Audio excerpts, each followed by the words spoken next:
Race number 2 of the Spartan U.S. National Series from here in Alabama has arrived, and with it, no shortage of high-stakes drama.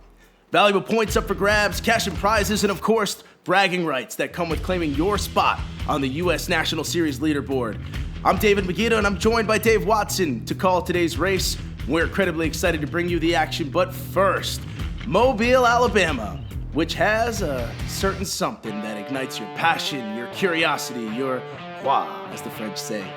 And you can feel that French influence in everything from the culture, to the history, to the food.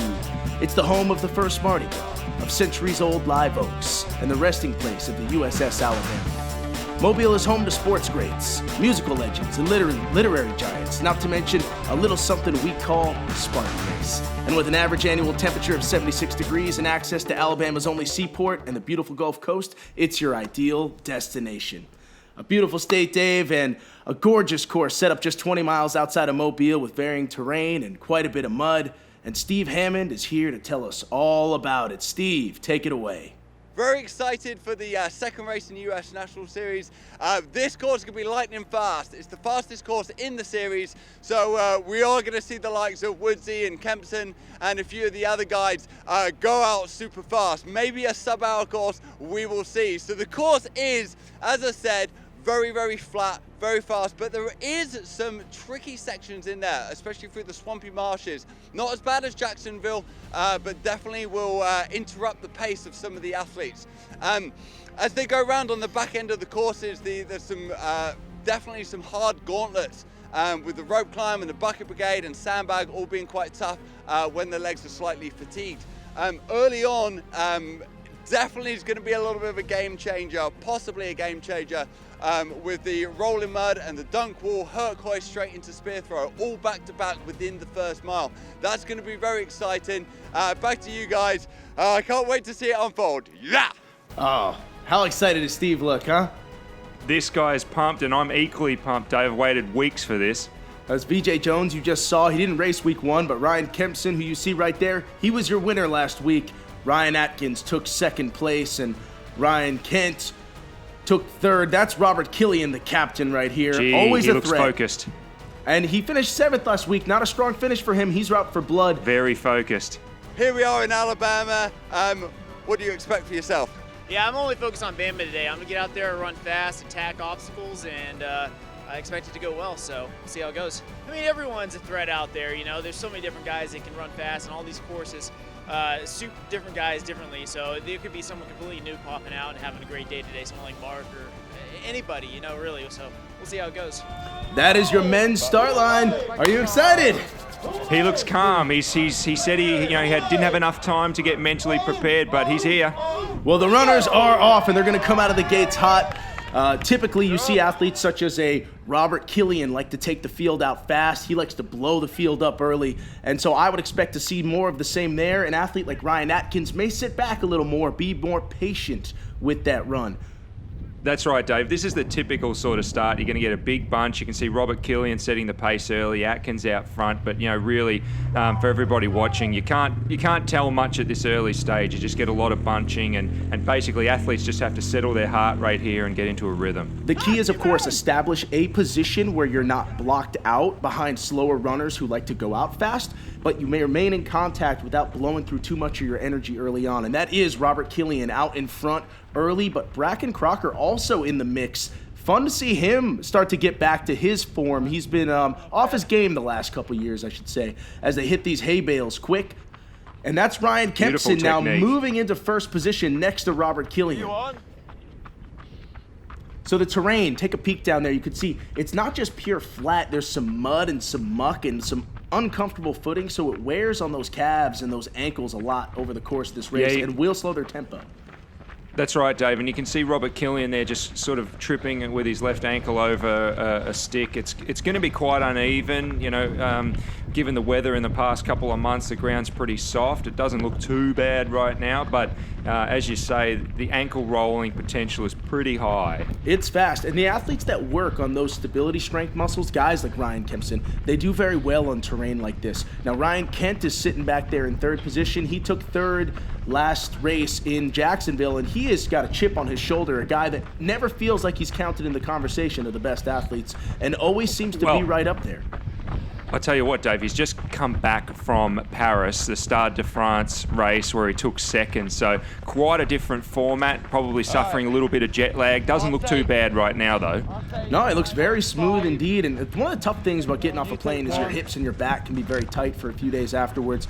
We'll see how that impacts him later in the race. You're always walking around holding your back, though, Dave. I am, man. I was fresh off a flight from Japan, and it took a toll. But this flight from France is a long trip to take just a few days before this race, but here he is. He's running strong early. We'll see how he can maintain over the course of this race. Interesting to see Robert Killian not sitting back like he did in the first race of the season, where he ended up finishing 7th. He just didn't feel he had it that day, but it was just a fitness test to him, is what he said. And Ryan Woods. Right, Woodsy's just sitting back in probably 8th in the middle of the pack there. He's just holding off at the moment. There's Kent at the top of the screen there, and coming through Ryan Kempson. He has to come out and really make a statement today, wouldn't you think, Dave? After the Jacksonville win, he's got some things to prove. Well, Kempson is one of those athletes that he has always had the talent, but he was not a traditional runner to begin with, struggled with some hip injuries, and finally has a couple years of training under his belt. And you're now seeing what he can do out on the course. Now, he doesn't like to be called a flat course runner, but he is one of the best runners in this field when it comes to a course of this nature, a little flatter. Some of these other guys are more mountain guys. Kempson thinks he's going to be one of those mountain guys this year, and it's hard to doubt him with the way he's been running thus far. But I will say this, Ryan Kempson, Ryan Woods, and Veejay Jones are probably the 3 best athletes suited for this particular course. Some of these other guys have been training a lot in the mountains, and the speed is going to be tough on them. Robert Killian's looking particularly strong at the start of this race. He said he was exactly where he wanted to be at the end of the Jacksonville race 1 in the US National Series a couple of weeks ago. And so far, Dave, he's looking pretty strong. He is, and that's Vijay Jones moving into 3rd position on your screen right now. Vijay is actually undefeated so far on the season. He didn't race in Jacksonville. He felt a little under the weather and didn't end up making the trip, but he won last week in a race against 2-time world champion Hobie Call and 2-time world champion Cody Moat. And those are 2 legends, and right. He managed to handle each of them. It was a short, fast course, but Vijay has the speed. Let's remember too, Dave, that Vijay's so young, right? He's got so much of his Spartan OCR career ahead of him. Brilliant things to come as they dive into the barbed wire crawl. And now notice that they're actually doing a baby crawl here. That tells you there's not a lot of rocks in this terrain. It's probably a lot of mud, stuff like that, where it's soft and gentle on the knees. If it was rockier, it's really hard to just crawl because of the pain it can cause in your knees and how that can slow you down later. There are some guys rolling in the background, and for those at home who roll the barbed wire or don't know, rolling can be faster, but it can also leave you dizzy. It can wear out some of your stability muscles as well in your hips. So Ryan, just behind us here, Lindsay Webster being introduced. I'm excited about the female race too, Dave. Don't forget about that. We'll come to that in a minute. Kempson already through the barbed wire and into the Helix Obstacle. This is a new obstacle this year, and the plexiglass can prove to be a bit tricky, but he is not having much trouble with it. He cannot touch the trusses at the top or the bottom of this obstacle. Right. The key is just really stretch. You see, he just makes it look so easy. The key is to stretch, taps the bell, no problem. That was obstacle number 4 of 29, so just under 30 obstacles. And just look how smooth he is when he runs. Now, this is a guy with a basketball background. He's had to learn how to become an endurance athlete, but he certainly has the gift. And there's Ryan Atkins, 4-time world runner-up. And next to him, is that a Brian Gawiski sighting? I think that was. Just making a cheeky pass of Ryan Atkins there, and 4-time runner-up, and also let's not forget the 2018 Ultra World Champion. He's a legend, and as far as ultra distances go, he's essentially the best in the world, unmatched. And look at Veejay Jones making a pass potentially right here on the monkey bars. Wow, this is brilliant. Great close race. That is a reverse grip technique by Kempson. For those of you, if your hands are wet and you need a little bit of extra support, on the monkey bars, that's a great way to get through it without slipping off. So Kempson and Jones look like they're satisfied to work a little bit together to push tempo and pull away from the field a bit. Just a point too there, Dave, as you talk about the different grips, you can see both of them move really fast through the rig. So, you know, it really is up to you. If you can move swiftly, you can attack that rig in various ways. That is a sizable 50-yard gap that just developed, and that is Brian Gawiski and Ryan Atkins right there running for third position. Ryan Woods in fifth. And here we have a little recap of the race from last race, I would say, in Jacksonville. The women's race was a fascinating one as Nicole Mericle really took the field out fast and hard. The men's race was all about this man right here, Ryan Kempson, his first National Series victory.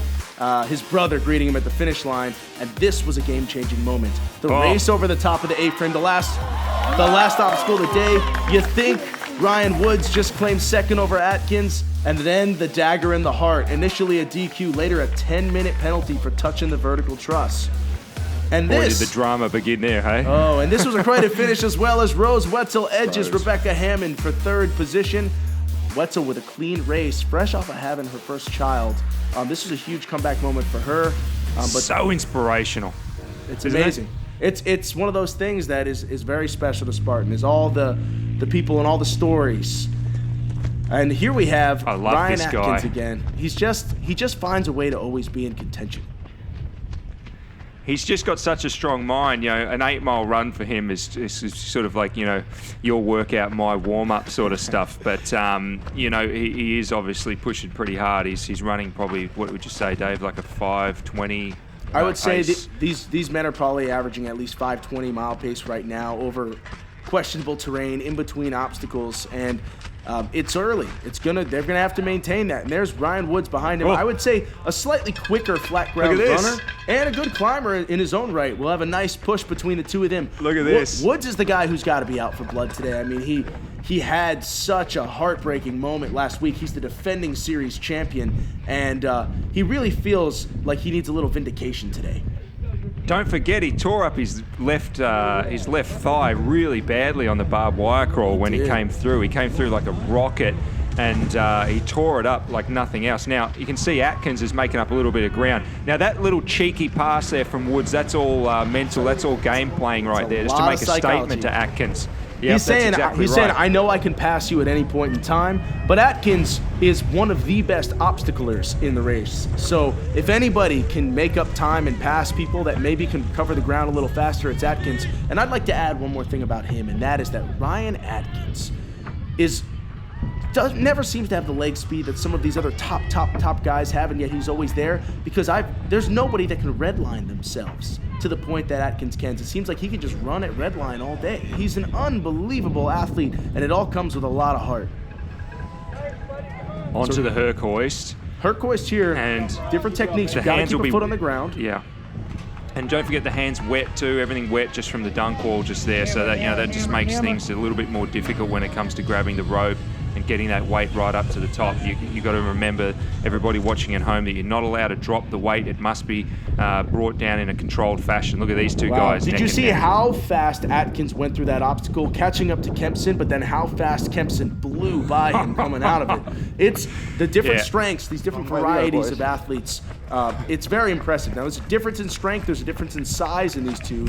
Atkins is not a big man, but Kempson is quite slight, quite lean. He's got obstacle strength. You see that hand wipe? Now, yeah, he's wiping his hands on the trees. Smart move. Woods and Atkins coming up to the spear throw neck and neck. This is the race maker or breaker. This is going to be a devastating thing, because if you're in the race, if you're in the lead, the pressure's on you to hit this spear throw. And if by chance you miss it, it's 30 burpees. That's a hit from Kempson. He's in and out. And of course, what great footage this is. Look at this. This is Ryan Atkins. He's lost a world championship because of the spear, but he nails it today. Ryan Kent is in this mix as well. I saw Gawiski in there. So 1-2 right now. It appears we have Kempson followed by Ryan Atkins.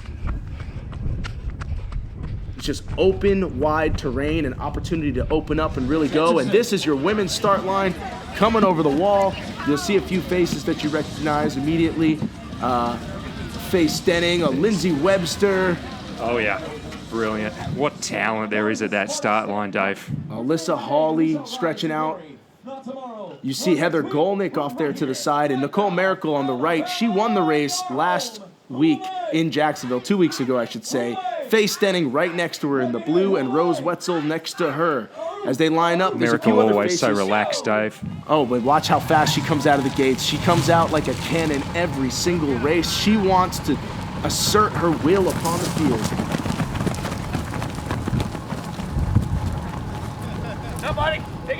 Rose Wetzel is the story of the day. This woman is one of the fiercest competitors with ice water in her veins as you'll ever see. I mean, she's the first person in the history of the sport to be in her prime, then have a baby in that prime, and then have the ability and the guts and the determination to come back and be at the very top of the Spartan universe.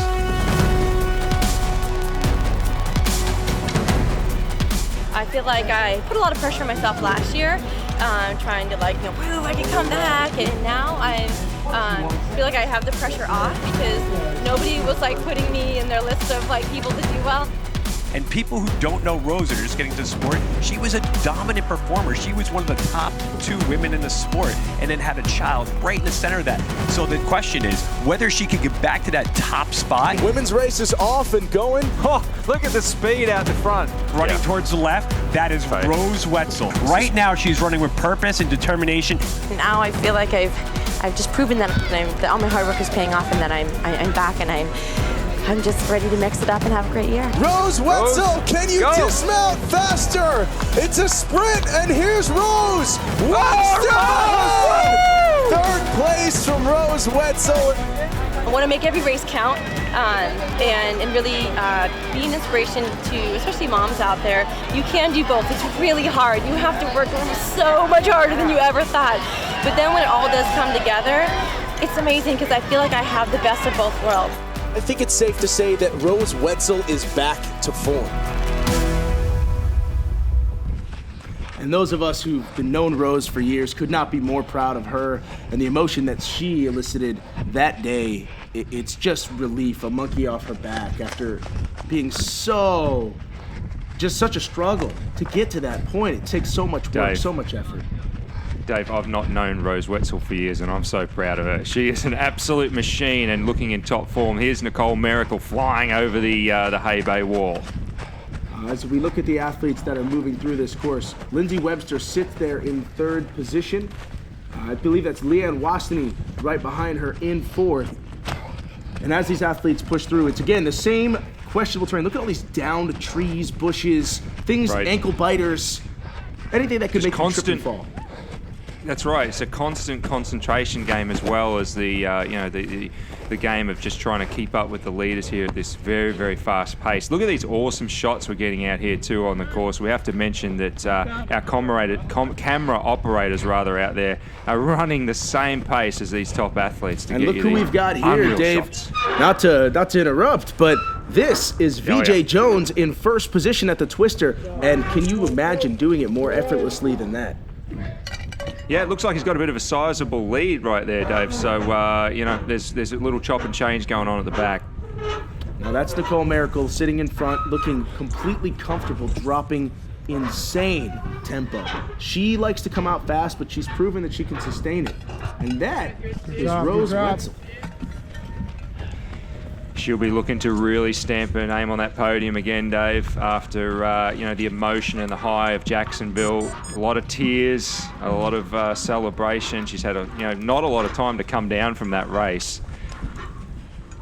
And over here at Twister, you can see that's Ryan Gawiski still hanging in with Ryan Kent. We have to assume fine. I mean, he looks comfortable. Both of them.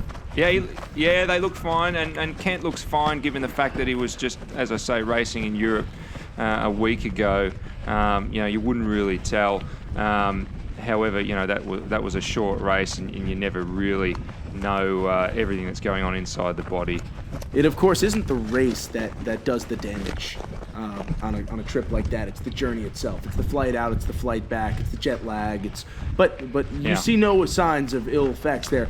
This, I've got to say, Gowiski is having a great day. He's had a few podium situations that he's put himself in National Series events in previous years, but to be consistently up here with the top guys, he's been a step behind a few of them, and he's proving that he's ready to take that leap this year as well. Yeah, everybody that raced in Jacksonville as well have sort of had a little course preview here, and of course that's most of these athletes, in the sense that the terrain is fairly similar. It's flat, it's fast, a little quick feet needed. So the first 2 races of this series, really quite similar in the type of terrain that they're on. Now, I believe sitting in second position in the women's race is Tia Reagan. I didn't get a great look at her, so it was hard to tell, but I believe based on that technique and that physique, that's her, and she's a 15:47 5K. So she can move. I'm talking one of the best pure runners in the field, and Nicole has something to say about who's one of the best there, but look at that slop. That is Alabama swamp for you right there that we are running through now. Spartan gets nasty. Real deal. Spartan gets nasty, this is the man. real deal. This is why you come to Alabama. There wouldn't be Alabama without the swamp, and you can see this is now where your rhythm gets disrupted, your heart rate starts to absolutely skyrocket. Heavy feet as you slog through this, and you've got to carry those wet shoes for the rest of the race. That's going to impact pace, and it's going to make the race a bit more anaerobic than just aerobic. As you can see, your top 3 women right now, Nicole Mericle, Tia Reagan, we're going to go with that, and Lindsay Webster, of course. 1, 2, 3. Boom, boom, boom. And who I'm looking for right now is Rebecca Hammond. Haven't spotted her yet in the women's field. She has been an absolute beast over the last few races, starting with North American Championships last year and moving through second there, second at Worlds, fourth last week, but that was despite failing multiple obstacles. She will be a factor. Tia Reagan, to her credit, failed 4 obstacles last week and still managed a top 10 finish. So look for her to be very dangerous if she can clean that up. Just going to say that if you're not familiar with the Rebecca Hammond story, jump online at Spartan.com and check it out. I mean, she really came from nowhere halfway through the 2018 season to make some brilliant achievements at the highest level, and now obviously signed as a Spartan pro athlete. It is an incredible accomplishment, and of course, Nicole Miracle comes out first. This is Helix. This can be a difficult obstacle for some, especially because the men hit it first. They put a little mud on it, and then it's a little slicker on the shoes, slicker on the hands. Right. So this could angle. throw a wrench in things. Now that's Tia. Plexiglass in between. That was Tia there. Reagan falling off right there. I think she just fell off. She did. Oh, she's got to do burpees, so that is going to shake things up. Oh, boy. How about a little cushion there for Nicole Miracle? She knows time to hit the gas. Time to go. Now, let me just say, she puts the gas pedal right down, but the point is this. Anybody that thinks the Helix is easy, think again. Tia's a great athlete. She just came off. And that's Rebecca Hammond right there. You can see her with Alyssa Hawley right in front of her. Now, Hammond is an experienced runner. She knows that she can be patient. She's already out of Helix. The two of them are working side by side. I don't think Hammond's the type of athlete that panics. She knows that she can drop some tempo on the course and gradually pick athletes off. Look at that pass right there. She's got a lot of stamina, very, very calm sort of athlete. You'd have to be being an athlete and a Harvard medical student at the same time, Dave. It's impressive when you look at some of these athletes who manage to have entire careers, education, opportunities outside of just racing. And some of them are so dedicated to just the race. That's Lindsay Webster right there. That's all she does is race, and all she does is win. Full-time Spartan Pro.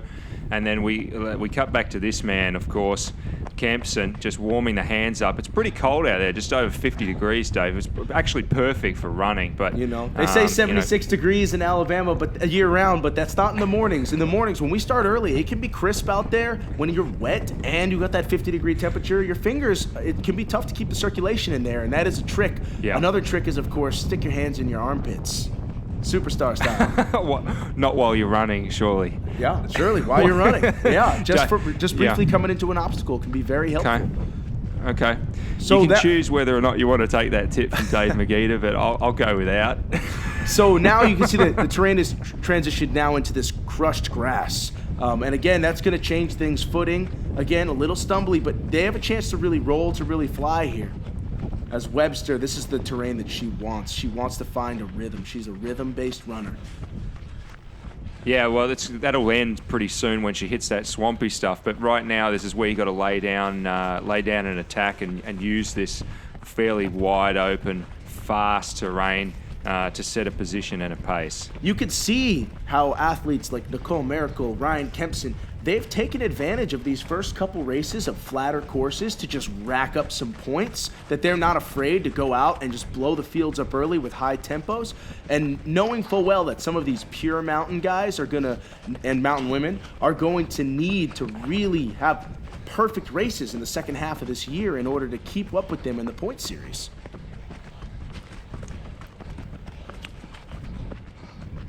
So Miracle right here, out in front, big lead, and trying to extend it right now.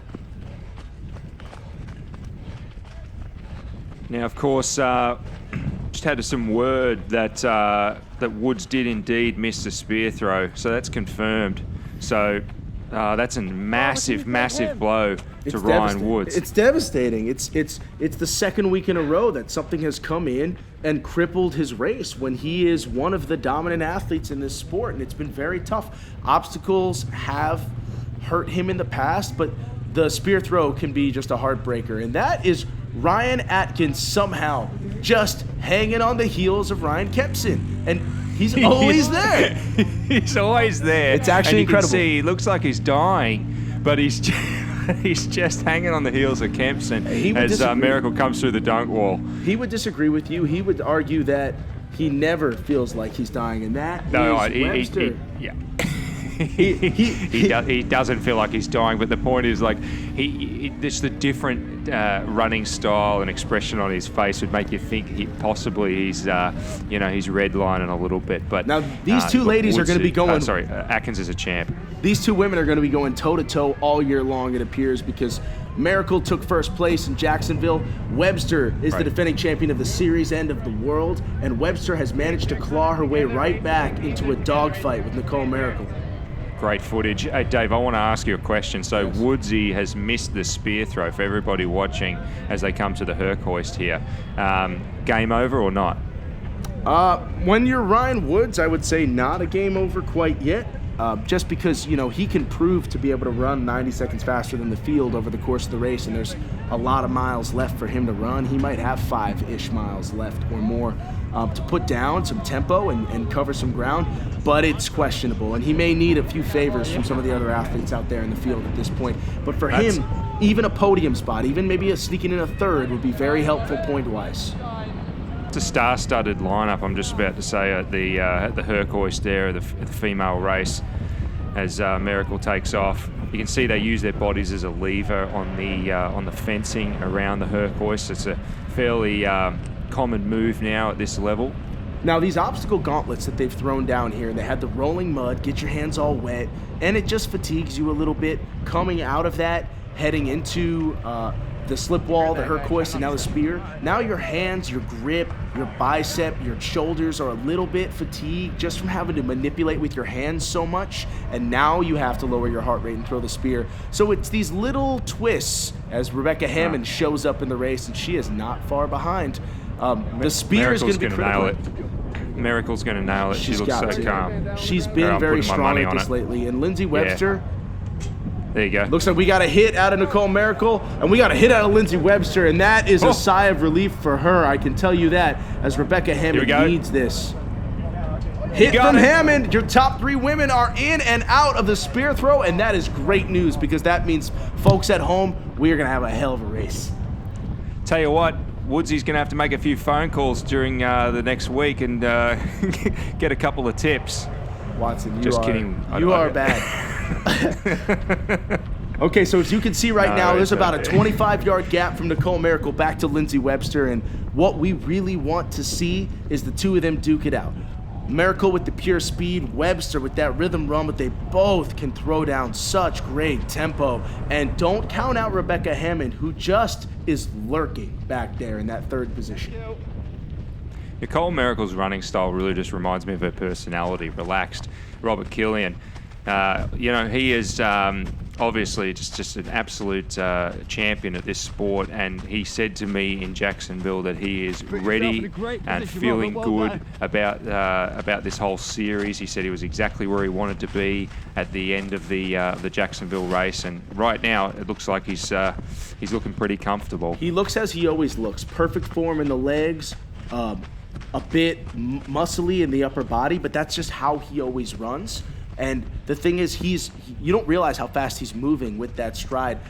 He is the ultimate tactician, and he has said that he felt Jacksonville was simply a fitness test for him. Now, I'm not certain if that's true or if he's just saying that, as that's Faye Stenning doing burpees on the spear throw. It's a sad thing, but I think it's possible that that's all tactics for Robert Killian. Is watch how fast he works through Olympus right here. No problem. I mean, that honestly, if you guys get a chance, if you're watching at home, you get a chance to get on that obstacle, and I highly suggest if you haven't done it, you got to sign up and try it. It's hard, and to move at that speed after running at this pace across the obstacle, I tell you what, it is not easy at all. So, Vijay is probably out there in front. We're hoping for a shot of him, as that's Raya Koval right there. Raya, one of the better mountain runners and ultra runners in this field, but the pure flat has not proven to be her friend in recent years. She's looking great. She's looking strong. Super She's strong. got the Spartan kit on there. Looking absolute Spartan pro. Smooth, great runner. And yet the gap that she's settled in behind is significant. So what we want to see out of Raya Koval is to remain in contact. When you're a racer, it's extremely difficult to pull yourself back into a race once you've lost contact. You need those faster runners at the front as motivation to pull you through, to help you set your pace. And there's an extra level of motivation that comes with being attached to that field, almost like a Seabiscuit type thing where you can look them in the eye and you can see. But when you get separated, their goal for the women up front, their goal is to put as much distance between themselves and Raya as possible, because they don't want to give her any hope. Yeah, absolutely. And you got to remember too that unlike some forms of trail running, pacing is not allowed in this sport. So these athletes basically have to use each other to keep track of the front running pace. And exactly why, as you say, Dave, it's important to remain in contact. Once you lose that contact, it's very, very difficult to get it back. And of course, this is Twister. We saw Vijay come through here so smooth. Now Nicole Mericle with only, I would say, a 7-second lead over Lindsay Webster. But Mericle, with her rock climbing background, should pull a few extra seconds here as well. That could be incredibly helpful over the course of the race. And I don't see Rebecca Hammond. It looks like they created a little gap. She's pulling up right now, probably 30 seconds back at least, and still has to complete Twister. If anyone has a question whether rock climbing helps you with Spartan, I think that's the answer right there with Nicole Miracle. See how quick she crushed that obstacle. We were questioning Atkins' leg speed before, but there he is running with Kempson, and it looks pretty fast to me. I mean, he can move. Now, he hasn't been doing his pure run training. He was doing a lot of fat tire mountain bike training. He always keeps those hands up, keeps them dry, keeps them warm. But somehow he is always in this mix. If he starts to put his speed work down and start training that, he's going to be able to just dominate the field again. He's always there. Check out Ryan Atkins' Instagram and him on Facebook. It's in his spare time he'll go and disappear into the north, into the wild of Canada, and just go fat biking for a week in minus 30, and that's his kind of downtime from racing. Yeah, backcountry skiing, ice climbing, it doesn't matter. He does it. He lives it, and I think that's something very important for those of you at home training that want to become better at this sport. Part of it is that you need to live this life of adventure racing, endurance racing. It's a total lifestyle. I want to ask you a question, Dave, as we look at Raya Koval. You talked about Killian's upper body being quite muscular. Do you think that like someone here like Kempson, do you think that's a more ideal physique for the sport, or do you think it doesn't matter? I would say both of them are similar, leanly muscular.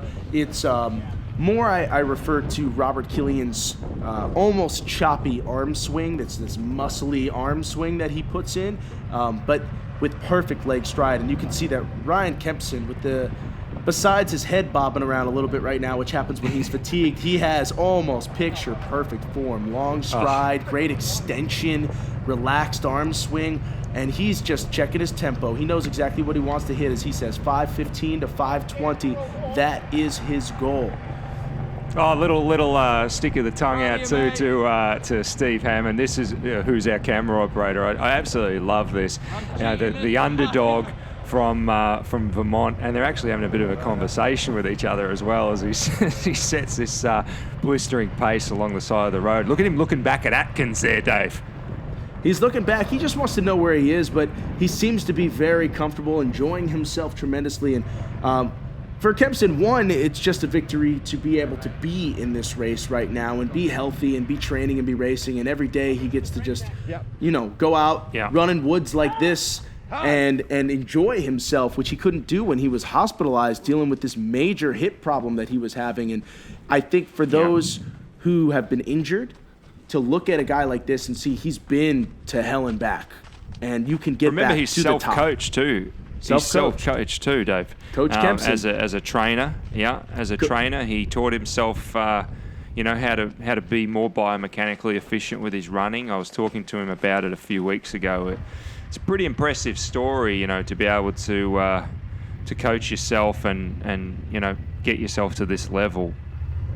It's a testament to what good coaching can do, and you can find him on Instagram at Coach Kempson. Just might as well throw that plug in. He's earned it. He is approaching Stairway to Sparta. Stairway to Sparta. So you can see these athletes, they don't need the water stops. They skip the water, they go straight in. They might grab one here or there, but it's all about saving those few seconds. It's valuable seconds. We'll get water at the finish line. So as he comes over this wall, we're trying to get a sense of exactly how long he's got. Maybe 10 seconds to Ryan Atkins. It depends on how quick Atkins can make the descent here. That's about 10 seconds. 10 seconds. Atkins has got a little bit of work to do.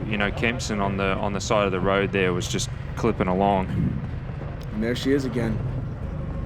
Nicole Mericle. Just slicing through the men's field, and the men started 15 minutes ahead. Now this is great sportsmanship by those men there. Obviously, they're wearing their red headband, Dave. They're still racing. Just because they're not up front doesn't mean that they don't care. They've trained for this and they're out. But you can see they step aside to let the women's leader through. This is a big gap all the way back to Raya Koval, and obviously not the day that she wanted to be having. She is minutes at this point behind, and we have to assume she must have failed an obstacle, maybe the spear. We'll get an update from that shortly, I'm sure. But this backwards technique on Twister, the key is to continue looking back. Looking back is going to help your body extend and reach back. Just never stop those hands from moving. Yeah, it's a really, really different technique to someone like, for example, John Albon, I would say, actually. In the 2018 Ultra World Championship, I watched John Albon go through the twister over and over and over and over through 24 hours. And, he goes forwards and grabs every second handle and swings forwards that way. So, completely different techniques, both effective.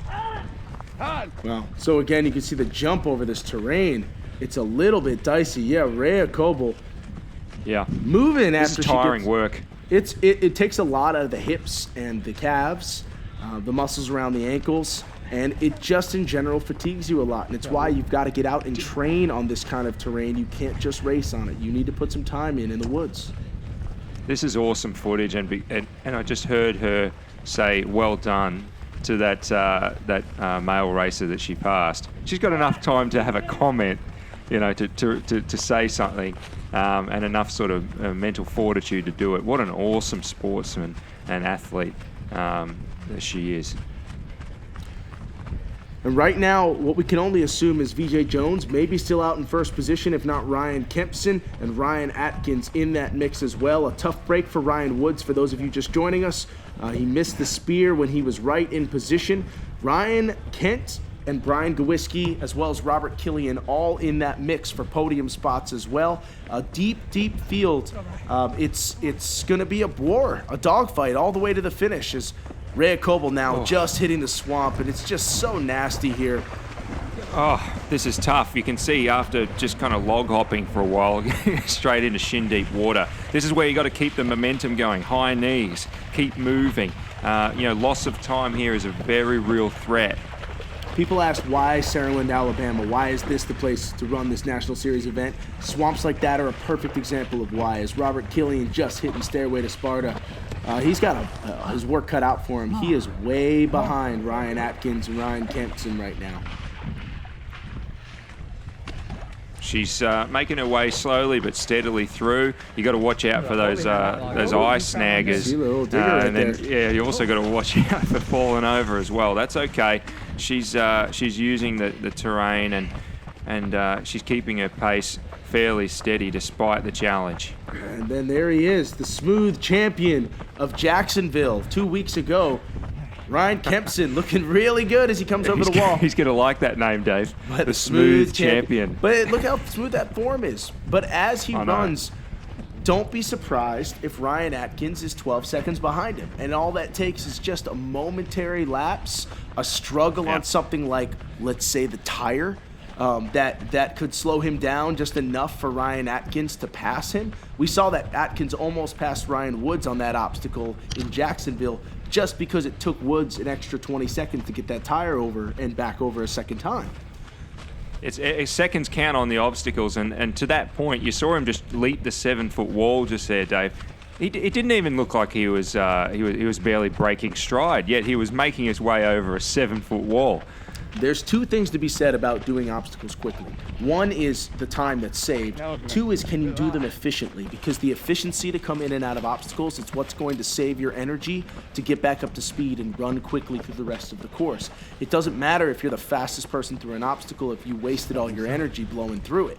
So finding that sweet spot to be efficient as well is critical. Yeah, well said, and it's a cascading effect, isn't it? You know, if you blow all your energy on the obstacle, then of course your running suffers, and then you're redlining when you're running, and then you get to the next obstacle, and it's a downward spiral. Yes, and that, of course, Nicole Mericle out in front, looking smooth, beautiful stride. And you've got to wonder. Downward spiral here. No, well, you've got to wonder, where's Lindsay Webster? How far back is she? And once we get a sight of them, do you see any signs of fatigue out of either of them yet? Because I haven't. Not at all on this amazing athlete, Nicole Miracle. I watched her race over 2 days in Sparta. It's just the stamina is nuts. Well, she's putting down a pace that would make me shudder, to be completely honest with you. It's something special. And a few years ago when she came on the scene, she was doing these fast starts and then failing obstacles, and it was what was costing her. Now you see she's one of the most obstacle proficient females in the sport. She ran a clean race in Jacksonville, but even if she had failed an obstacle, she created a 7-minute cushion between herself and the next racer. That is unbelievable. Killian plenty used to this too from his ranger training. Ducking and weaving through the woods and the scrub. A lot of military experience on this man. Robert Killian is 4 for 4 on World Championship events, making the podium. He's been at least top 3 in the world the last 4 years, including a World Championship in 2015. And he is looking to get back to the top. He says it's his year. He said there was actually a funny rhythm to it where it was Hobie Call, and then Jonathan Albin, and then Cody Moe, and then himself, and then it went in that order again. So he is looking for his year to be this year, to win the World Championships once again. No issue there on the bender. Nicole Miracle still just over the bender, straight back into her rhythm. What a great water crossing that you get to see it from both sides, by the way. So as we come through the return out of that water crossing for the second time, this is Robert Killian, looks the a little captain. fatigued coming up the hill there. What do you reckon? he gets it back. Just a little bit of fatigue starting to kick into the legs. That's Hammond right there. That's Rebecca Hammond, and she does not look fatigued at all. I'm waiting for that moment where Rebecca Hammond starts to drop the hammer and really come back into this race. I like that. I think she might too, as she's had plenty of grit training, put it that way, in both her athletic career and as a student, as I mentioned earlier, at Harvard Medical School.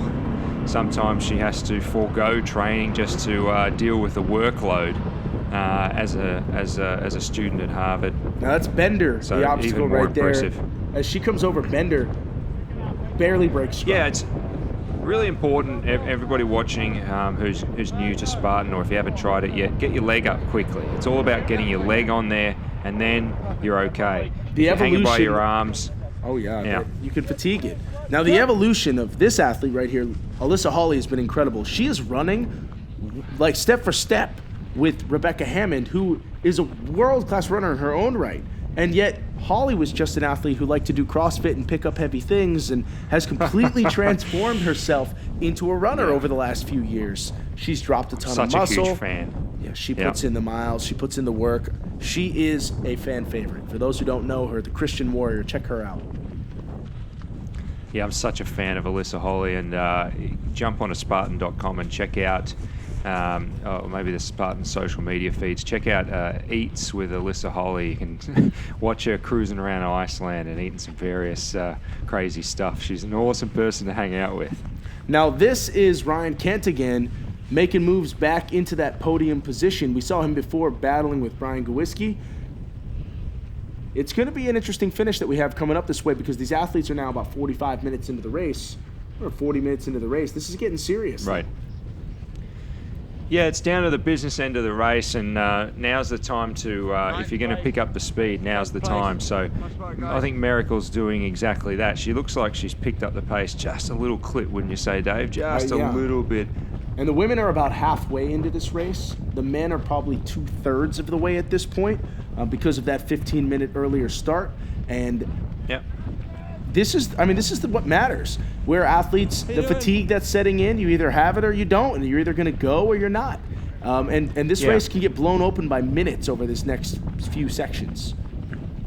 It's pretty interesting to watch Nicole Miracle here. You know, she's about halfway through the course, but already picking up the pace, trying to get as much buffer as she can. She knows that it's not over yet, Dave, because Lindsay Webster is such an experienced athlete. Of course, a 2018 women's champion. You know, one slip, one mistake by Nicole Miracle, figuratively and in reality, could cost her the race. Now, Webster and her husband, Ryan Atkins, both train together. They train similarly, and they race similarly in that they don't panic early, they sit back, they let the race come to them, they run very strong second half races. And you've seen Lindsay Webster track down her competition in the second half of races frequently, particularly if they have a big, long downhill because she's such a strong technical descender. But even on a flatter course like this, she's got a shot. But Nicole Miracle's got to slow down for her to have a chance at that. And Nicole... this will be, something to perhaps slow her down a little bit as they got to the Olympus there, the women. Now this is Robert Killian on the box. 8-foot box. Doesn't use the rope. And as I mentioned to you a couple weeks ago in Jacksonville, that seems the intuitive, quickest way to do it. The rope can be a hindrance in some ways on that obstacle. Just because it uses up a little bit of time and creates distance away from the wall, Dave? And you're looking for the most efficient line over and through an obstacle. That would be to jump up and get your upper body up and over. In most obstacles, if you can get your elbows over and then get your chest over, you stand the best chance of getting through it very quickly. Yep. And so you can see the men on the return. That was Ryan Woods blowing by in the opposite direction. I definitely recognized him. Nicole Miracle is looking to catch some of the big boys today. Riding with Robert Killian again. And his stride length is quite extreme, isn't it, David? It's very long. Long. When we were tracking with him on the side of the road there, it was really evident to me just how long his stride length is. This is Alyssa Hawley. He and Ryan Atkins. Atkins opens up a much bigger stride than you realize. And So it doesn't look like he has the same, either of those guys have the same turnover as some of these other runners, but it's because their strides are just so long. It's the key to fast running. Anybody watching who's looking to be faster, stride length and turnover. That is how you set world records. And of course, don't forget foot to ground power as well. So if you're generating a lot of force off of the ground with each step, that's huge as well. But on a course like this, where some sections are very soggy, that can take away a lot of that foot to ground power. Talk about that just for a second, Dave, as we watch Alyssa Holly coming through the Olympus there. Foot to ground power, just give us a bit more insight into that. So it's the concept of when my foot hits the ground, I'm driving off the ground with my foot. The ground is now redirecting energy back into me. As much force as I put in, these Newton's laws, they come back out. And this is Vijay Jones, and it's propelling me forward. So the stronger I am, the harder I'm hitting the ground and propelling off the ground, the further I'm launching myself forward with every stride. Because remember, you're fully airborne on every stride. And Vijay Jones, the young kid, 20 years old, carrying this bucket at a dead run. Yeah, it's pretty interesting, isn't it? He's kind of semi-jogging along with the bucket there, and the way he's holding it, he's turned the bucket on its side. Of course, the bucket has a cap on it, so its contents, unlikely to spill out, let's say. But he's turned the bucket on its side, one hand on each hand, and jogging his way through. That bucket is typically about 80 pounds for the men, 55-ish, I would say, for the women. What do you think, Dave? Yeah, that's about right. And yep. In years past, you used to have to fill your own bucket. There was a fill line, and then if you tripped and fell and spilled your bucket and it wasn't there at the fill line when you reached the end of the bucket carry, you had to do the bucket again. It was the cruelest punishment in sport. But what we've found is standardization requires the bucket must be capped, pre-measured, everyone gets the same, and I think it's a good change. Everyone gets the same weight. Yeah, that's right. As this sport really evolves globally, competitively, you're seeing these innovations come into the sport. It's a constant thing. It's exciting to watch, actually. Of course, for this race, the changes to the A-frame cargo rule, where the vertical truss specifically listed now in the rule book as not being able to be touched and grabbed to use to get over the obstacle after the dramatic disqualification of Ryan Woods in Jacksonville. So we are looking to get a little bit of update very shortly from Steve Hammond. I hear he's going to be out there on the course giving us a little bit of detail, and that's Robert Killian right now taking care of that bucket carry, and Nicole Mericle dropping the tempo out there in first place in the women's race. We saw Vijay Jones leading the men, Ryan Kempson, Ryan Atkins, Robert Killian in the mix as well, and that's Tyler Veerman. That's who Ryan Kent was chasing before. Tyler Veerman, who took sixth position last week, but who I haven't seen this is fifth place finisher from Jacksonville, Kirk DeWitt. Have you spotted Kirk yet? Second place on the buckets, Ryan Kempson. Come on, dude. So that's Steve Hammond you saw out there, keeping an eye on the bucket carry, and a big lead for Vijay Jones in that bucket carry. Yeah, huge lead. Especially the pace he was taking it. It was hard to even tell that he was that far in front because he was such a big lead, but Ryan Atkins, third position, just tracking and stalking Ryan Kempson right now. In case you're wondering, the black buckets for the male athletes, the red buckets for the female athletes. And as these runners cruise into the rope climb right now, it's going to become about obstacle efficiency at this point. Can a couple seconds here or there keep Ryan Atkins in this race so he can steal that second position? Because Ryan Kempson looks dead set on holding on to it. Just 2 grabs on the rope there for Ryan Atkins. He makes it look so easy. He makes it look effortless. Now, there's a couple tricks in the rope climb. One is that you can do an S or a J hook to use your legs to help you climb that rope. The other is as simple as this. Jump as high as you can before you start climbing. Just cover a bunch of that ground. And it's only 2 pulls. Yeah, that's right. That J hook really does use up time. Yes, it's safe if you're not kind of used to climbing rope, but the way Ryan Atkins did is definitely the quickest. No problem there over the inverted wall. I mean, that is fast by anyone's standards. Yeah, this is Rebecca Hammond, looking quick, looking smooth, but I'm waiting for her attack still. Do we know where Rebecca Hammond is in relation to Nicole Miracle? Is anyone going to be able to run her down? Because she just keeps moving past the men's field like they're not even there. And it's an impressive showing out of her. Yeah, she's making a statement in both of these races so far this year. I mean, she's really going to hit her stride, I think, in 2019, Nicole Miracle. Look out for her on the World Champs podium for sure. I'm making an early call. So we have a lot of the top men right now in that bucket carry, and right now Stairway to Sparta, Nicole Miracle in first position, Lindsay Webster in second, and of course Rebecca Hammond sitting in third position. It's been a three-woman race the entire day, and the question is, would Tia Reagan have been in this mix had she not fallen off Helix?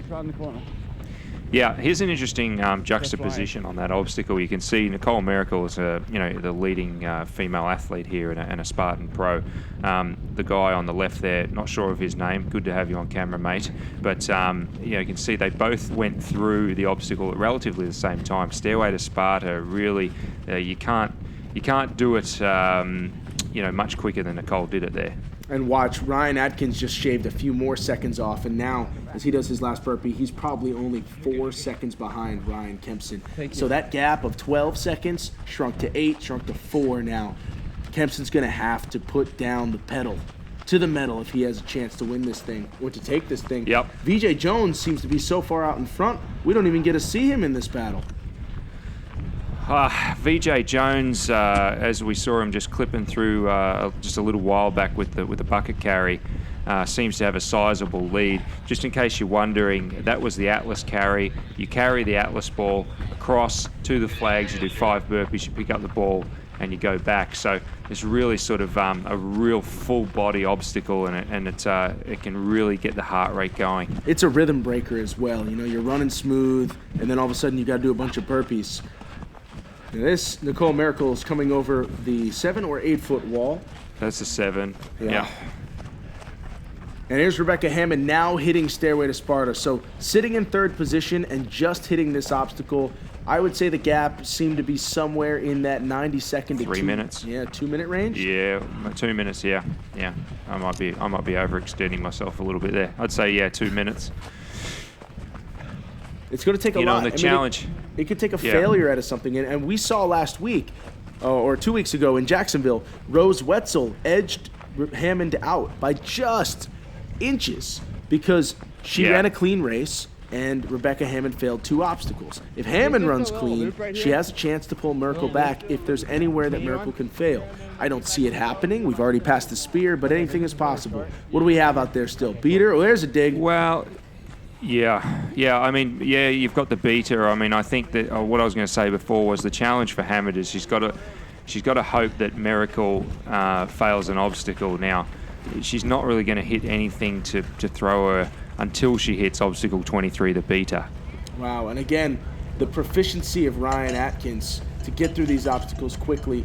He just continues to shave seconds, and it might have been just 1 or 2 more seconds there, but he's lurking. He's hunting. And Ryan Atkins is the prey. I'm sorry, Ryan Kempson is the prey, running for his life right now. Yeah, there's. It wasn't by design that there are so many Ryans in this sport, but if you're tracking with us, that's Ryan Kempson and Ryan Atkins on your screen right now. 2 ridiculously talented athletes. Kempson, the upstart. Atkins, now a member of the old guard. He's been in it, 4-time world champion runner-up. Ultra world champion, and just a legend. Let's make no mistake, Hammond just took that wall beautifully, didn't she? Make no mistake, though, that Ryan Atkins, when you say old guard, this guy is by no means in any twilight of his career. He is in his prime. Not even 30 yet, I believe. And just seems to be better every single year. That's the thing about him. His consistency, and we talk about this. Some guys have A races and B races. Every race for Ryan Atkins is an A race. If he finishes in fourth place, that's a bad race for Ryan Atkins. He is always there. He somehow manages to find a spot in the podium. And consistency is a tough thing to have in a sport this difficult, with the training is this tough, and where the field is this deep on a consistent basis. Consistency really is the mark of a champion athlete, versus a sort of a bit of a shooting star, so to speak. And that consistency week in and week out. And consistency is key when you talk about a U.S. National Series, because of course there's 5 races in the series and every race counts for points. There are no races to drop this year. You need to complete all 5 races. You need to score well in all 5 races, and it's all the more reason why Ryan Woods should be in a little bit of a panic right now with his missed spear after that 10-minute penalty he had last week that dropped him all the way back to 12th position. Yeah, the big question here, if you're wondering, is how does that affect Vijay? So he's out the front right now.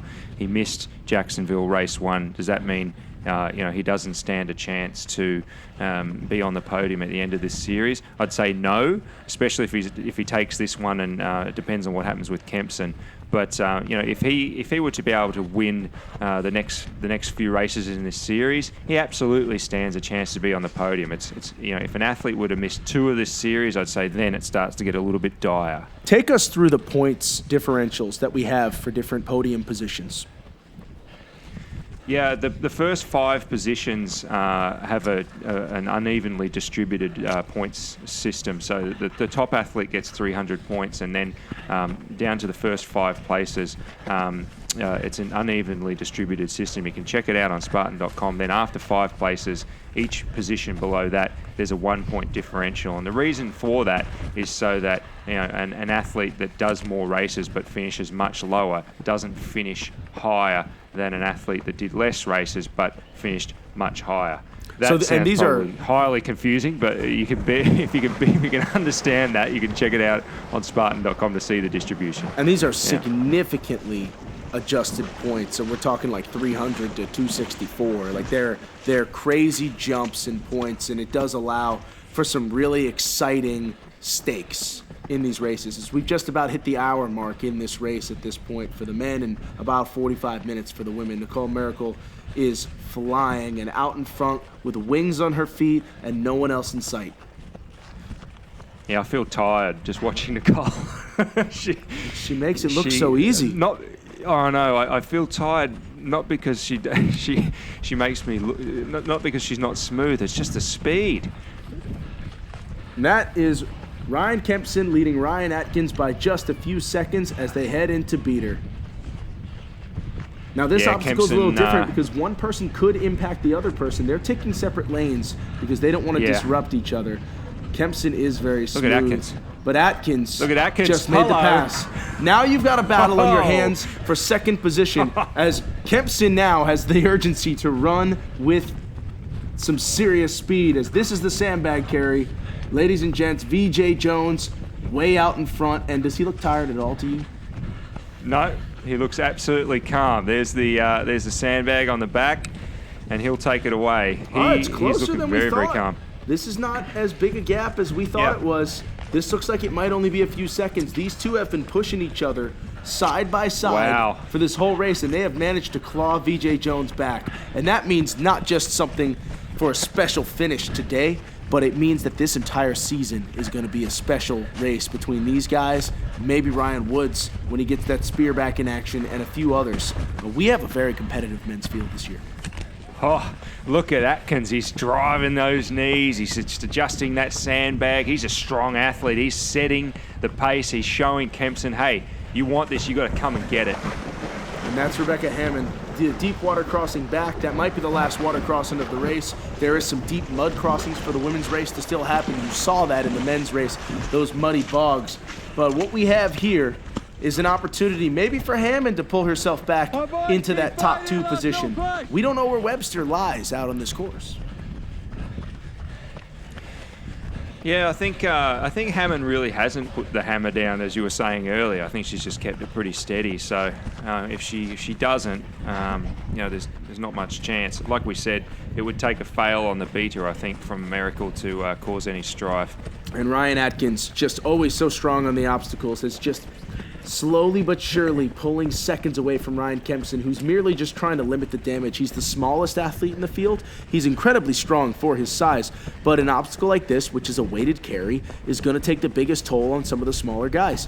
And Ryan Atkins is one of the best heavy carriers in the race. So as he moves with this 60-pound bag at a pretty solid run, He seems to be maintaining and just slowly eking out some seconds. This is a gap. This is going to be 15 seconds probably at least. Now, Kempson also has to make sure that he not only doesn't lose time, but that he doesn't waste a ton of his energy so he has the speed to run Atkins back down towards the finish. Yeah, you can see the difference there. Kempson, clearly straining a little bit more under the weight of that bag. And Atkins, very, very, very, very fluid. Not a big deal for him. So fluid. And now the other thing that people don't realize is the fatigue that your body experiences in muscles like in your lower back from carrying this bag, as he now is up to speed. And he wants to push for the first 20, 30 seconds here. Oh. His heart rate's been lowered a bit, and he has this opportunity to maybe be able to separate right now while Kempson's still carrying the bag, as Vijay does the technique, lowering onto his fingers so he doesn't have to get his fingers back under that tire again. Much Very quicker. Smart technique. Yes. Stronger than he brilliant. looks. Oh, the finger point. Oh, I love it. He is laying it down. I tell you what, look at the way that he's raced so far this season. First.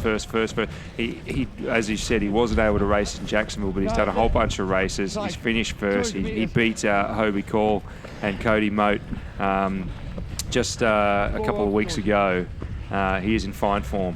Well, I'm waiting for Ryan Atkins to hit the tire, and he has just now. This is a 43-second gap to where Vijay was. Now, Ryan's going to get through this obstacle as fast as anybody in this race, as he also does the same technique, lowering onto his fingers. Very smart, sharp, and in and out, but he's almost a minute behind Veejay Jones right now. I'm going to come by you too, sorry. And Ryan Kempson is going to struggle with this one a little bit more than Atkins did. Nope. That's the thing, right? So Atkins is just obviously he's a great runner, but when you get him onto those carries, he's in a world of his own. He's ultimately, I'd say, the strongest athlete in this sport when it comes to carries. Certainly in this field right now. It could be argued a few others. Ryan Woods has gotten very good at the carries lately, and in some races has the best splits. And Hunter McIntyre, for his own right, was probably the best heavy carrier in the sport. But we are closing in on that finish line right here, and Ryan Atkins is on the multi-rig, and the multi-rig is typically a sign your finish line is coming up. So as he works his way through, you can see that really quality swing, and this is Vijay Jones, an emphatic stamp as he comes over the fire and crosses the line, tapping the timer. Vijay Jones is your U.S. National Series Race 2 champ out of Alabama. Ryan Atkins. Boy, do we have a series on our hands, We Dave. sure do. Hot in his heels. Ryan Atkins about to claim his second place finish of the season in just as many races. Up and over. He's going to make sure he doesn't get anywhere near that vertical truss. And as he rolls over the top, there is no Ryan Kempson to stop him today. Ryan Atkins just somehow managing to just stick What a around. comeback. It was a great comeback. That pass on he beater. did stick around. And there he goes, second place, Ryan Atkins. It was all the beater, second place Ryan Atkins. It was all the beater where he made that comeback, a little hop over the fire jump. Ryan Atkins, what a champion. And what you see now is behind him, still not on the A-frame, is Kempson. And that probably has to do with that tire flip taking a little bit longer, but here he comes, up and over. He lost a little bit of time on that sandbag carry, but I think it's safe to say Ryan Kempson is going to be around all year long. This could have been his day today. He is looking very good in the point standings, Dave. He's looking very strong in the point standings. But Atkins won't be far behind him. Well, Vijay looking, did he just run? Has he done anything? About a 30-second gap between the two of them. Now this push for fourth place. This is Ryan Kent and Robert Killian, and getting up this thing quickly and nimbly, it's going to be a roll over the top and a sprint finish. Who's willing to take the risk? That was an incredible tumble by Robert Killian, one of the best dismounts I have ever seen out of an athlete as he steals fourth position. Who would have seen that coming? Ryan Kent going to have to settle for fifth. Unbelievable. What a finish between Robert Killian and Ryan Kent. Killian's dismount off the A-frame was nuts. He basically Vijay. it was like throwing himself off a cliff. But Veejay Jones is the story of the day. The young kid who missed the first race of the season comes in and dominates the second race of the season. You never even saw him. He was so far out in front. Winner, Veejay Jones. Oh my goodness me. Was that a surprise for you? You know, I was not planning on leading it out. That was not part of my game plan. I was talked it over with my coach. I said, all right, we're going to sit in second, and we're going to see if we can hang. We're just going to basically go till I blow. And I was doing that. I was behind Kempson, just sitting there. I was feeling good. And then after about a mile in, you know, we got to the Herc hoist at the same time, and I finished it like 5 or 10 seconds before he did, and I was in the lead. And so I waited a little bit after the spear, waiting for him to catch up, but I kind of pulled a little more of a lead when we went through the woods. I was surprisingly good at the technical running. And then, yeah, I ended up in the lead, and it wasn't where I planned to be, but I ran with it. I said, you know what, then we're just going to try to pull away and see what we can do. And it came together. I mean, honestly, I was not expecting, like, I felt confident, but I honestly had no idea I was going to stack up against these guys. I haven't raced any of them. So it went well. Double wins in SoCal, double wins in Arizona, double wins in Vegas just recently, beating the mighty Hobie Call and Cody Moe. You must be on cloud nine, taking first place. What is going through your mind just now? You know, I thought it was just a matter of time. I've been consistent, I've been putting in training, and you know, based on stats and stuff, I was talking with Raya Koval yesterday and his ranking system and everything, I was not supposed to be able to win today. Based on how I've been performing, I was not at that level, but I guess I proved that system a little bit Well, I've got news for you. You are at that level. Today's winner, Veejay Jones, absolute magnificent. We're going to see more of him this season for sure. Incredible, mate. Well done. Thank you, sir. Awesome. Woo! Well, we are back with the women's race, and Veejay Jones, a huge congrats to him. I think he surprised a lot of people. He turned a lot of heads, and it's not too dissimilar from what Ryan Kempson did last week. We may be seeing a changing of the guard. I tell you what, how calm was Vijay, and he, like I said, he barely looks like he's run a race. It's almost like he grew up in this sport, and he's living it as he's growing in this sport. You're seeing the tactics, the smart training, and of course the respect that he has for the other athletes in the field. And for someone of his age, it's incredible. I mean, he's so young. It's almost scary to think of what is to come for Vijay Jones. You know, it makes you wonder, what is his background? How did he manage to get to this level so fast? He doesn't have a background. He's too young. His ascent has been unbelievable. And it's like he's too young to know that he's supposed to be scared of some of these guys. Now, when we hit the mountains, things may change. As that's Lindsay Webster finishing up her bucket carry. We finally get another sight of her. And again, just like Atkins, like you never realize how fast she's going. Nicole Mericle coming up to the inverted wall. You'll see that this really doesn't pose much of a problem for these athletes. They generally slap their hand over the top. It's taking a little bit more gingerly, actually, than I would have thought. I was waiting for a little display there, but yeah, she's not risking anything. Put it that way, Dave. No, I don't think she needs to take any risks right now. She's aware of her lead. If she just finished that sandbag carry, that bucket carry, she's well aware of where the other women are on the course. They either were on that bucket with her and she got a good sense of the gap, or they weren't on the bucket with her, in which case she knows she's very safe. And especially given the race that she had in Jacksonville, she knows that she's that much faster than these women on this terrain. Alyssa Holly with the fairly standard bucket carry technique, I'd say now. Crossing the arms over in front, you can grab your wrists. Just helps with the fatigue, as opposed to Vijay's technique where, you know, he grabbed either end and just started running. Now this technique it preserves your hands, but it's not quite as fast. If you're looking to run and make up time, you're going to take that bucket on its side because you can move a little quicker. It's smoother, not just for overall posture, but it's also smoother for it's round on the hips instead of that edge on your hips, so it's a little more comfortable to run with. But it does tax the fingers. And you can hear Miracle's stride just clipping away. Yeah, here she is at the Atlas carry. Now we'll see she'll carry that Atlas stone across to the flags, 5 burpees, and make her way back as quickly as she can. Now she's taking no risk here. She does good burpees. She's doing hands overhead, full extension. And Rebecca Hammond making her move, trying to make a comeback here perhaps. These athletes don't risk a thing. I mean, you know, when it comes to burpee technique, when you're out there on the course, it just pays to practice these things. You're going to do them at some point, and it's not something you want to get wrong, because the penalties are severe. This is the rope climb for Rebecca Hammond, and she's got a ways to go if she's going to make up any ground, and she is running out of time to do it. There's only so much real estate left in this course. As we saw, Vijay Jones, once he got through that bucket, there was no stopping him. It's going to take a Herculean effort for Rebecca Hammond if she wants to get back in this race. But we now have seen our first gap here. This is Lindsay Webster. I'll get you a time check momentarily. She's got 5 more burpees to do, and that will be the time gap that she has back to Nicole Mericle from where I started my clock. We're probably looking in the 55-second range, that time gap. Yep, so they're currently, Lindsay Webster right now, currently 21 obstacles in. Now, we were talking before about the opportunity for Rebecca Hammond here on screen to catch Nicole Miracle. It's coming up in 2 obstacles. It's the beater, and if she's going to catch Nicole, it will probably, I would say, require a failure on the beater from Nicole Miracle. It's unlikely. It's possible, of course, but it is unlikely. But I would say that is what's promising for Lindsay Webster is she did not feel she had her legs yet coming into the season.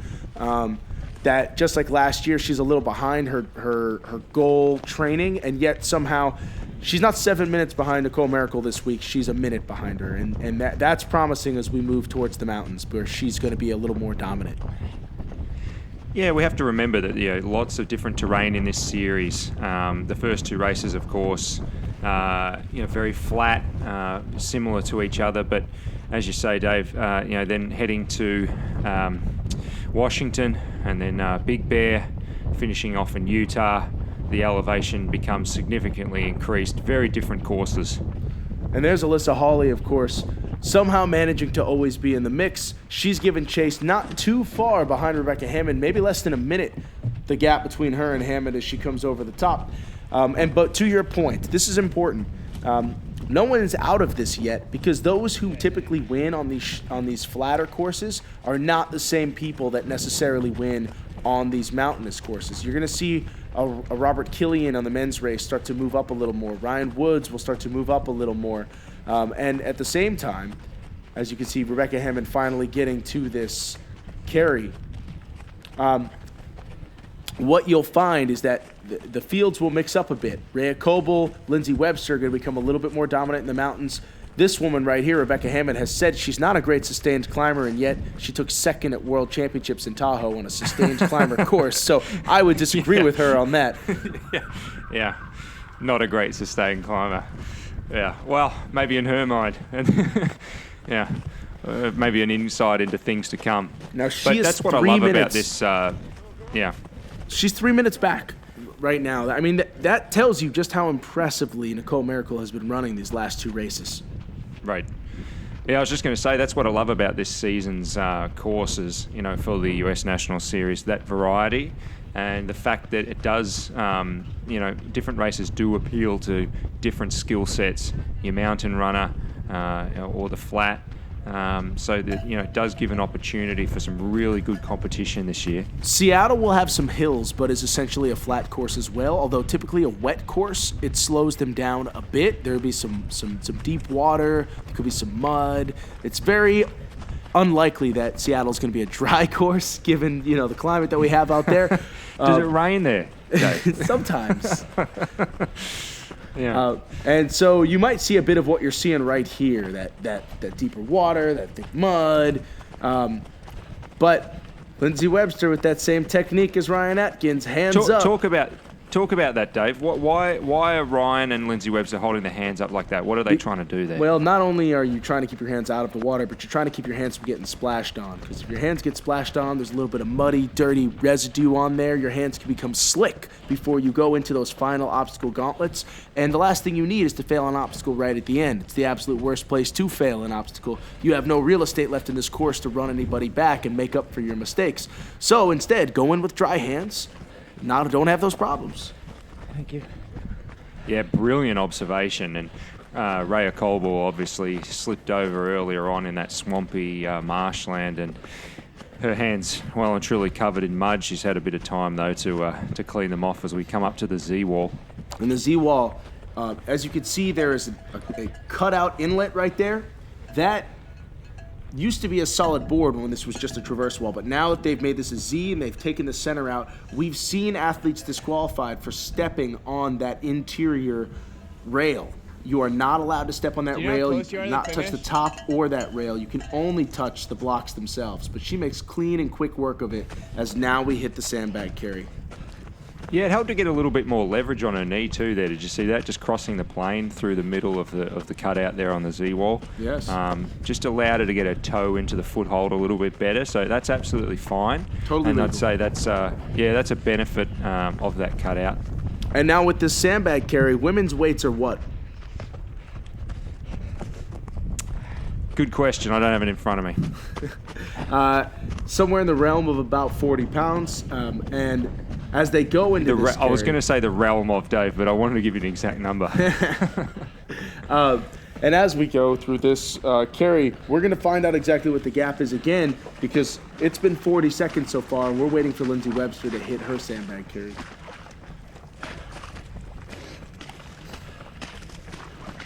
This is a tough part of the course to make up any ground. You're looking at just like how slow and slogging that was. And right now, Lindsay Webster is putting on the afterburners. If there's time to give chase, this is that moment. I just pulled up my notes. Thanks for putting me on the spot, Dave. So 40 pounds you're looking at for the women right here. You're welcome. 60 for the men.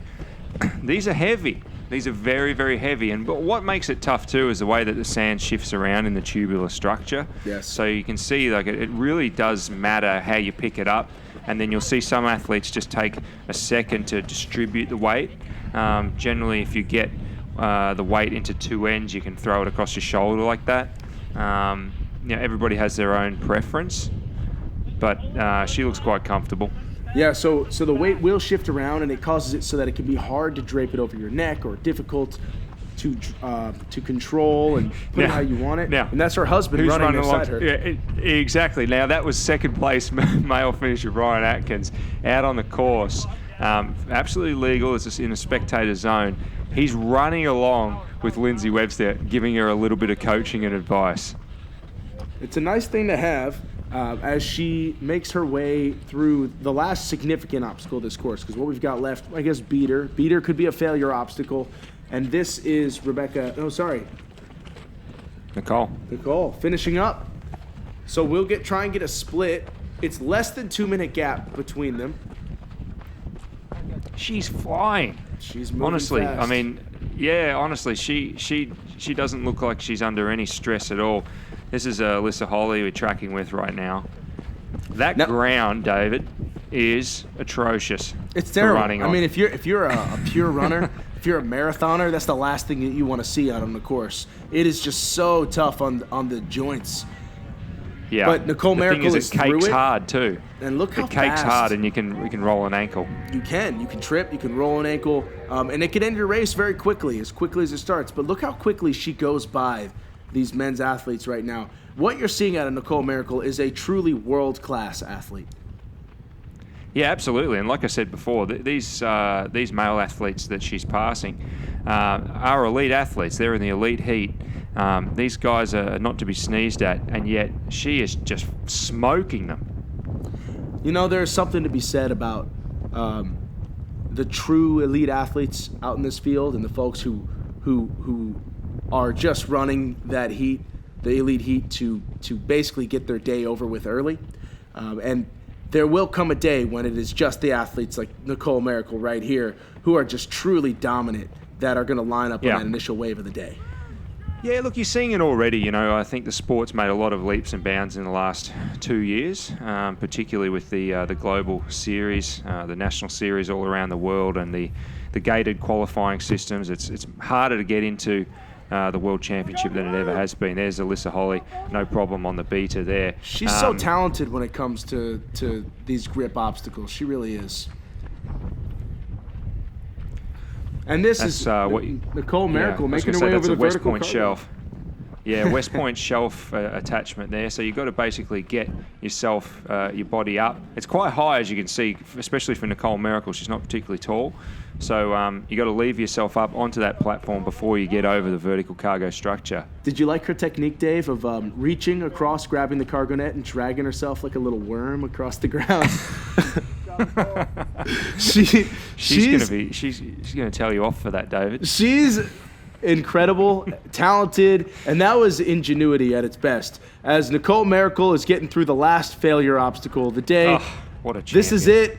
She rings the bell. There's nothing that stands between her and the title today, as Alyssa Hawley is still looking to claw back Rebecca Hammond and take that podium position. She has crushed this race, Alyssa. Yeah, she really has, but this is Nicole Miracle making sure that headband is in place as she comes over the vertical cargo net, the final obstacle of the day. Dead center, no truss issues, over the top. And No Nicole, one to be seen around her either, David. no one to be seen around her. Alyssa Hawley is wrapping up her sandbag carry, but the story of the day is once again this woman right here, Nicole Miracle, taking her way down the A-frame cargo net, claiming her second win in the U.S. National Series in 2019, winning in Jacksonville, winning once again today in Alabama. This is Nicole Miracle cruising front runner start to finish, 300 points in the She bag. made it look easy, David. She made it look so easy. She kept that pace all day long, and she is just calm as can be. She's not even breathing hard. And not far behind, I'll say this, Lindsay Webster has made herself known. Two races, 2 second place finishes. She's still lingering. You know, she is still a force to be reckoned with, but no longer the dominance that we've seen out of her where every day it was her against the field.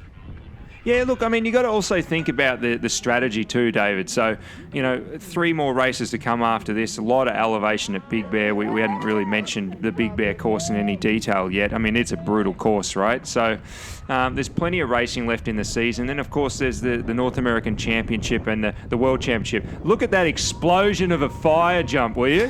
That's an amazing. It's I want a about picture 12 with feet that high. fire. It really is. And Lindsay Webster is coming off the A-frame, nice emphatic jump, and she's going to leap that fire, cross over the line in second place for the second race in a row. She's got some valuable points in the bank. She seems happy and satisfied, and she and Nicole embrace for a hug. Second place Well for Lindsay done. Webster, second place for her husband Ryan Atkins for the second week in a row. What great sportsmanship at the finish line, eh, David? Just those ladies giving each other a hug. Absolutely, vicious competition out there. And then once they get across that finish line, they're comrades. Of course. And that's one of the things, when you sweat and you bleed together, it brings you closer than almost anything else in the world can. And this is Rebecca Hammond. You could say she's new to the sport. I would say she's already proven herself to be a savvy veteran as she makes this push towards the finish line right now. A-frame She's cargo proving net, it right and she's now. done. She's Yeah, flying. look, she's proving it all right now. She's had a fantastic performance today. Don't take away anything. Look, we've got to be realistic. She, as you say, relative newcomer to the sport. Relative. To be in this position is a huge achievement. She's proven herself to be, dangerous across the board. I believe she just ran a clean race. As long as she can get through this sequence of obstacles. It's a tough, dicey stretch. But she Making made me it. a little nervous, Rebecca. There she is, and it's the sprint home. Last week, she finished in 4th. Rose Wetzel edged her out by just seconds, but this week, running clean, she's taken that 3rd position. It looks like she's still got 1 or 2 steps to go in order to get to that top notch of Nicole and Lindsay Webster, but she will be there by season's end. There's no question. You can see how talented she is. Here's a question for you, David. Would you forego a number 1 position on the podium in the US National Series to quote unquote save yourself for the North American and World Championship, or do you go all out? I don't think there's any question you need to go all out for both. And Rebecca Hammond is going to do just that. 3rd place today in the U.S. National Series from Alabama. Rebecca Hammond crossing the line, used it all. Well done, Rebecca. So you can see your top 5 leaderboard for the women: Nicole Miracle, Lindsay Webster, Rebecca Hammond, Alyssa Hawley, and we have Tia Reagan ending up in 4th position. We talked about it. 1, 2, and 3 women, absolutely fantastic girls. Well done. Lindsay, nice flat course. Are you getting yourself prepared for the hills in training, or have you been focusing on the fast and flats?